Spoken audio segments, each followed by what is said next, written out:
wondering why other people's success or wondering why other people are successful is the refuge of losers. It's a loser mentality. It's a loser occupation. It's a loser practice because you're wondering why other people are successful. Like, who gives a fuck? You can say you think it sucks, but to spend time wondering why someone is successful and hating on someone for being successful, it doesn't do any good. It's like, what is that old expression that jealousy is, it's a poison that does the opposite of its intended? Doesn't affect the other person at all, but it poisons yourself. There's something that I figured out personally, and that I try to relay this, and I try to be more clear and more concise the way I relay it. The way I look at it is that your mind, you have a certain amount of bandwidth. This is why I don't read Instagram comments or Twitter comments or YouTube comments. Like, I don't have any time. If I read them, it's an accident. But to seek them out, and go, like, you have bandwidth. I don't spend time wondering why I hate things or hating on someone or being jealous. You have, let's call it units. You have 100 units of bandwidth in your mind. So that means there's 100 units that you can spend on things you care about, or you could let your mind be occupied by some stupid fucking Twitter feud that you're in with some idiot that you don't even know, and you could spend 30% of your Twitter bandwidth or your mind bandwidth on this, and then you only have 70% for the things you love. And then maybe you're involved in some fucking relationship with someone who's an idiot, and you're arguing back and forth with them. Well, there's another 30% that's gone. Now you have 40% left. You have 40% for the things you love instead of 100%. But if you only concentrate on the things you care about that mean something to you and learn how to do that, like you were talking about meditation, it's a form of meditation because you're learning how to avoid the little road bumps and the ditches on the side of the road. When you stopped drinking, all of a sudden your career took off. Started doing well because you had more bandwidth and you had less problems. This problem that you had that was rotting you away no longer existed.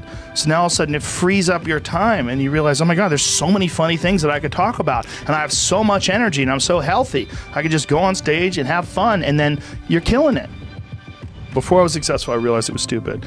Long before, because when I was like an amateur, I would see guys that were killing, and I'd be like, fuck him, like, why is he doing good? Like, that guy sucks, and this guy sucks, and, you know, how come he got this and he got that?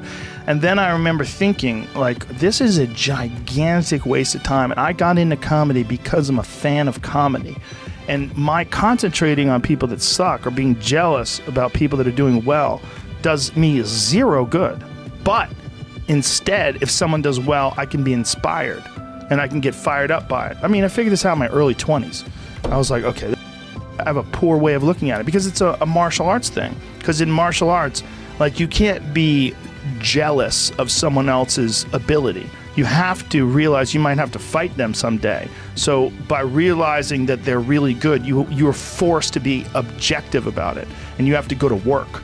Like, you have to go, fuck, that guy's better than me. I got to get better. And you have to go to work. There's no positive benefit in underestimating someone. When I see someone just murder on stage, fuck, I want to go to work. Go write. I want to get home and write. I want to go perform. I'm like, fuck, that guy just killed. Or holy shit, she just crushed.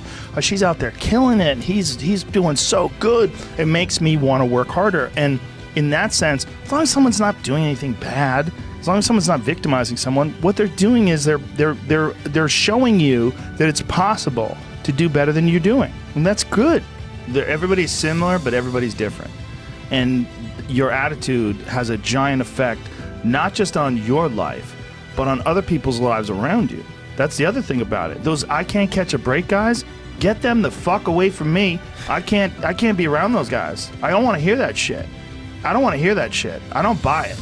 Because everybody has bad breaks. I've had a shit ton of bad breaks. But you know what I did? I stayed up. And I thought through it, and I figured out what the fuck I did wrong, and then I went back. It's like I fucked up everything I've ever done 100 times. There's no other way to do it. And I've had a bunch of shitty breaks. Everybody has. But you got to realize when you have those shitty breaks what that is. It's an opportunity for you to reassess, reboot, get better, figure out another way, find another way through. It's just little challenges. And the people that look at those challenges and go, why do I always have these challenges? They're cancer. Those people are dangerous to be around. They will rob you of your enthusiasm. They don't give you any fuel. They're the opposite of fuel. Like the fuel people, they're the whole the people that are kicking ass, the people that are out there just fucking hustling, always getting things done. The guy, like my friend Jocko, every morning I'll check his Instagram page, 4:30, shows a picture of his watch, get after it. He's out there working out 4:30 in the morning.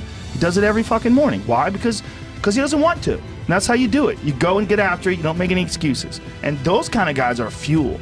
But those I can't catch a break guys, they're the opposite of fuel. They're just pissing on your fire. They're no fun. And then the people that surround them are all idiots. Because only idiots want to be around I can't catch a break guy. Only the dummies stick around. After a while, even if they're your good friend, you got to be like, bro, you got to fucking stop. You got to stop with all this I can't catch a break bullshit. All the time you're complaining, you could be instead hustling. You could be instead chasing your dream. You could be instead figuring out what you're doing wrong, trying to improve certain aspects of your life, getting your shit together, reading a book, meditating, something. Fucking something. But this I can't catch a break shit is not helping anybody, and it pushes everybody away from you. But some people, they get caught in that pattern, and it might be their parents, it might be how they were raised, somebody might have told them they were useless real early on, it's stuck, and they never feel like they get enough reassurance. They never feel like they get enough motivation. Mind is so different, you know. There's some people that they don't have that obsessed mind. Their mind is like they're better off, like running a country store somewhere, just being real friendly to people that come in, being a baker and making good food for folks. Yeah, there's some people that's their thing. That's their calling. Reinforcement of positive goals and reinforcement of positive experiences. I think there's some people that just they never got any of that, and everything was just work and just drudgery, and they'd rather just lay around because that is the alternative to work and drudgery. A lot of it had come from martial arts too. I'd fought a lot and I'd competed a lot in martial arts tournaments, and I think that from that I realized that like these unconventional paths, they brought me something that I wasn't getting from regular life. It brought me self-esteem. It gave me this feeling that I wasn't a loser. It was the only thing that I'd ever done my whole life where I've said, wow, maybe I'm not a loser. I kind of thought I was an outcast and a loser, and then all of a sudden I was successful at something, only because I was obsessed with it.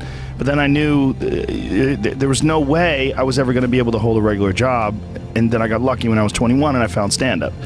And so from then on, I'd kind of like locked into this thing where I'm just going to do what I like and fuck what everybody says, because everybody's giving me advice to do this and advice to do that, and it never seems to be what I want to do. I got lucky and I found a bunch of shit that I like. And if you had said to me, if you asked me if I was, outside of my life, and if I didn't know that I existed, and you said, do you think it's possible to be a cage fighting commentator / stand-up comedian? I'd be like, no. Right. They don't go together.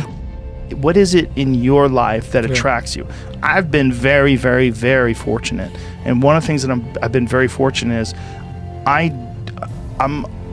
would say I'm a risk taker, but it's more that I don't have any interest in doing safe things. Okay. In terms of like, I don't have any interest in like taking an easy job, a safe job. I know I'm going to get a paycheck every week. That's never interested me. Okay. That seems like prison.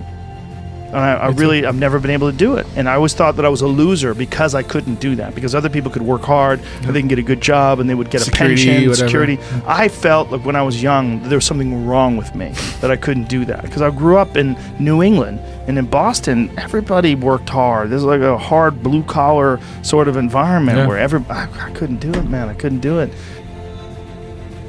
Whoever you are, how you feel, what is the thing that you're drawn to? For some people, it's architecture. They want to build houses. They're fascinated by the construction methods. They're fascinated by design, and they're just really drawn to want to build houses. Yeah. Some people want to make music. Some people are drawn to lyrics, and they're drawn to musical notes and bars and changes, and that's their thing. Everybody has some people have many things, and for some people that's their problem, is they have so many things. Sure. It's hard to focus on one. But really the key, I think, to happiness in life is being honest with yourself and finding whatever it is that's attractive to you, whatever it is that draws you, whether it's animation or sculpture or making clothes.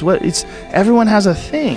It is a crazy life, but it's a really crazy life if you follow your passions. Yeah. And it's a fucking crazy boring life if you don't.